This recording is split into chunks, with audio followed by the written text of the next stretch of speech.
Welcome to Keep What You Earn, your judgment and jargon-free zone for entrepreneurs of all levels. Get ready to learn how to scale your business, save money in taxes, and create a business that grows your wealth. If it feels like the financial side of business is like eating your vegetables, well then think of this podcast as the ranch dressing to make the process a little more enjoyable. My name is Shannon Weinstein. I'm a CPA and business owner on a mission to simplify money and empower others through knowledge. I hope this episode inspires you to take action, but remember that the information we share is for educational purposes only and is not individual tax advice. Now that we got that out of the way, let's start the show.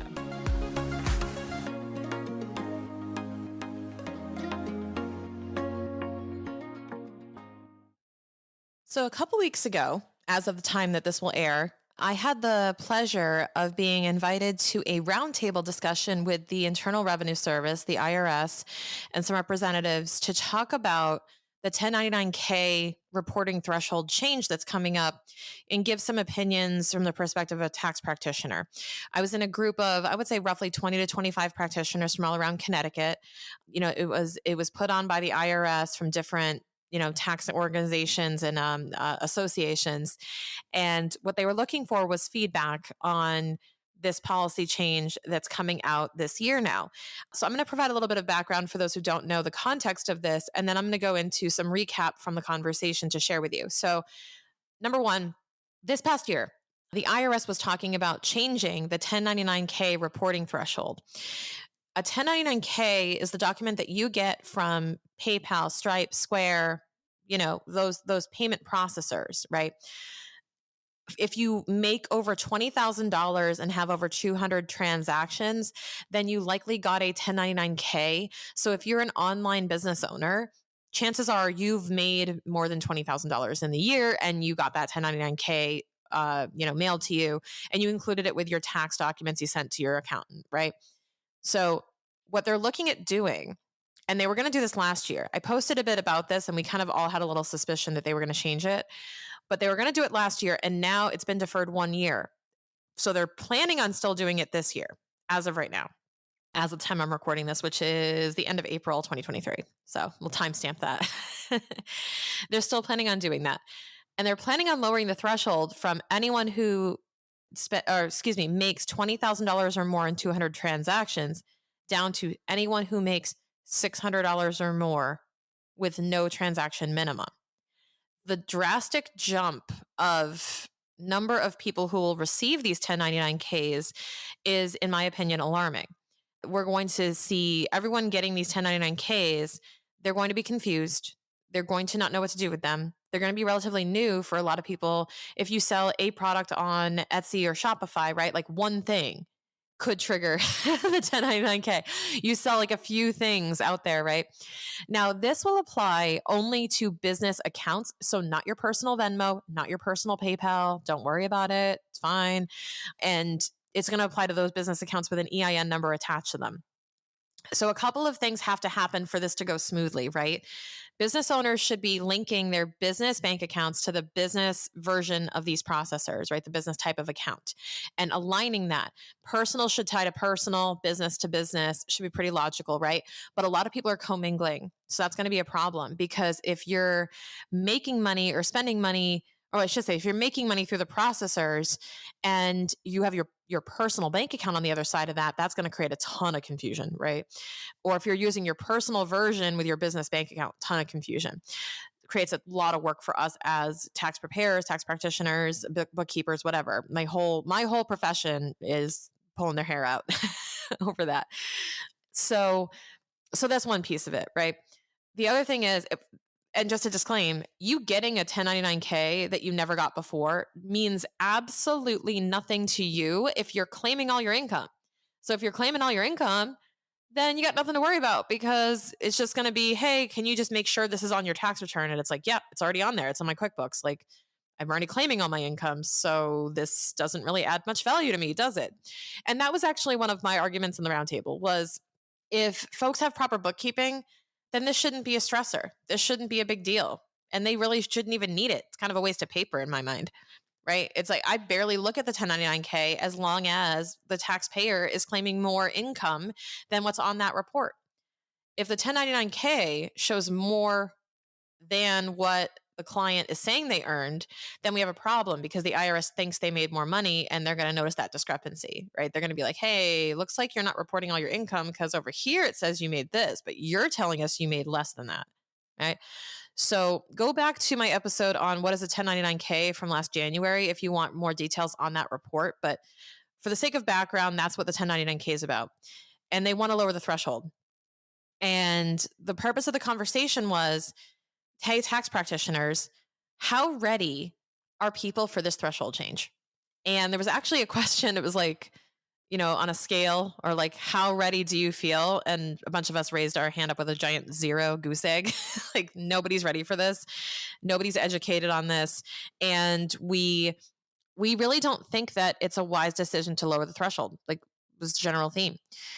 Another big issue with the report is that when you get that 1099K, that is a gross number that doesn't show the effect of client refunds that you've paid out, payment fees that you've paid out to these platforms.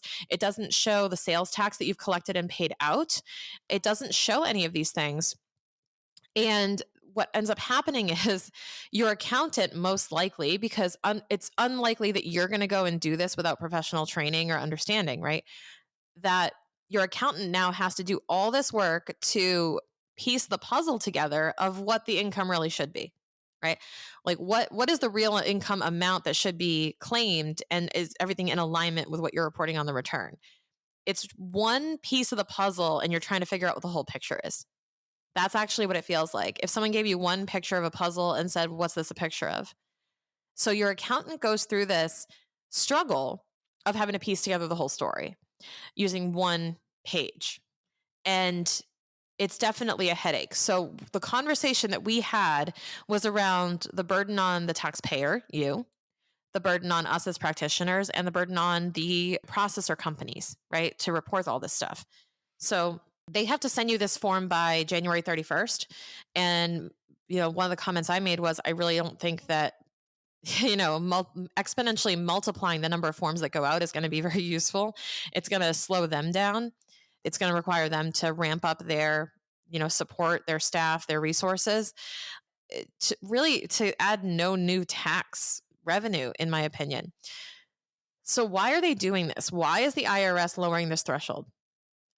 This is fundamentally the logical reason why is because there are people who are making less than $20,000 on these platforms that are just not claiming their income, that are evading taxes, underreporting their income. And they want to catch those people. They want to claim the taxes that they're due to collect. They want to make the money, right?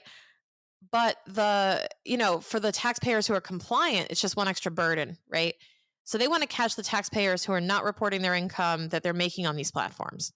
Understandable. But jumping down from 20,000 to 600 as a threshold, I don't know. That seems extreme in my mind.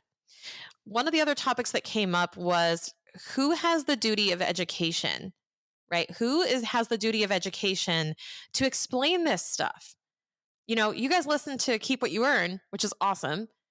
But for those who don't listen to this, for those who don't have someone in their corner to ask these questions to, for those who receive these things in the mail and just shove them in a folder and hand them to their accountant and never even know they got this form, right? How do we make people aware of what this means for them, right? How do we make them aware of what their responsibilities are? And that was a big conversation that we had too, of who has the duty to provide education or to explain how this works. And it was a debate. Is it us? Is it the IRS? Is it the payment processor company, right? Who should be taking on the duty of education?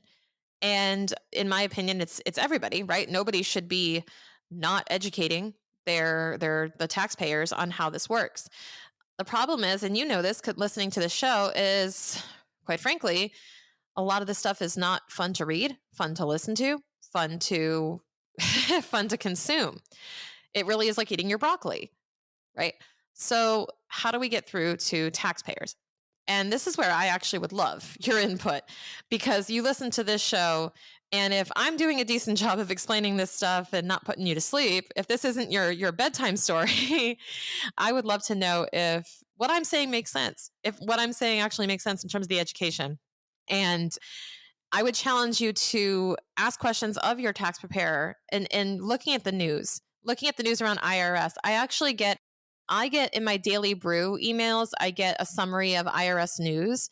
I actively seek it out, obviously because it's my profession, but you can do something similar where every week you get a roundup of like business tax news or something, or maybe your accountant sends a newsletter, maybe you're on my newsletter, and ask a few questions, dig a little deeper, like have a little curiosity into what's going on right now, right? And we're going to try to do a better job of being more timely, right? Sharing more news. I'm maybe sharing stuff on Instagram more, but you have to seek out the knowledge too, right? So there's who has the duty to educate? Is it self-education? Do we need to be putting content out? Should the IRS have a YouTube channel? I mean, I think they do, but should the IRS be putting out more content to educate? And let's be real. Are you going to follow the IRS channel? Maybe, maybe not, right? So how can we get these messages out to people to educate them and to remove the fear? Another thing we talked about in the roundtable was the fear that a lot of people have, which is only heightened by the high emotion, the high energy content that's out there.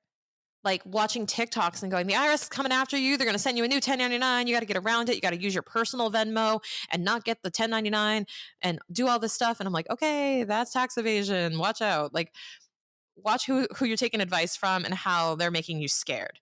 There is no reason to be scared. There is no reason to be scared of the IRS.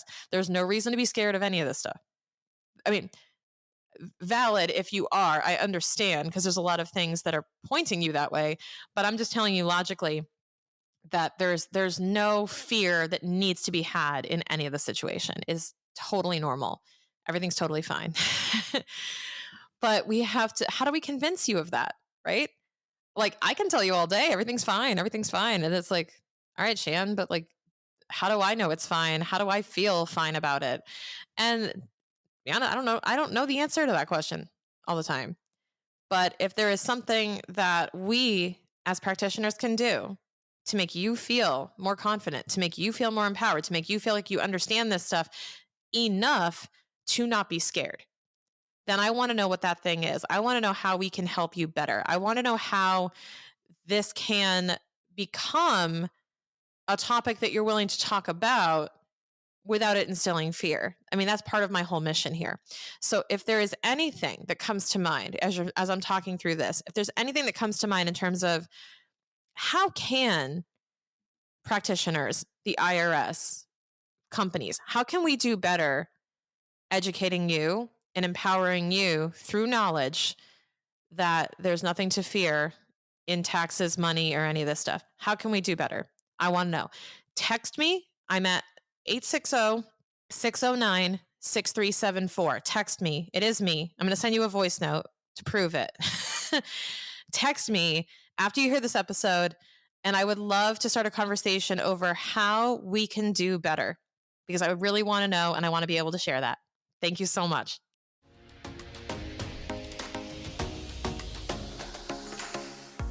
If you're an entrepreneur who's just starting out, it can be overwhelming to think about all the responsibilities you have when it comes to financial management and taxes. Even if you've been binging this podcast, implementing all of it can be really stressful if you don't have a clear list of action steps and know exactly what you should be doing right now. Luckily, we organized all of this for you in the Business Financial Quick Starter. This is your one-stop shop for beginning steps of entrepreneurship so you can build your business confidently from day one. This is not me teaching accounting, no way. It's a specific set of essential action steps to save you a lot of time, money, and headaches as you embark on your own entrepreneurship journey. We cover everything from setting up your business bank account all the way through avoiding a surprise tax bill. Now, as a podcast listener, you get 10% off with code KEEPWHATYOUEARN, all one word. So dive in now and access your Business Financial Quick Starter.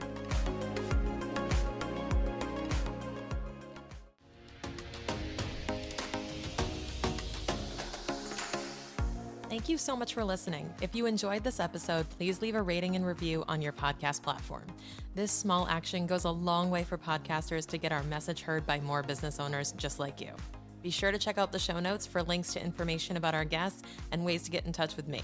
We'll see you on the next episode.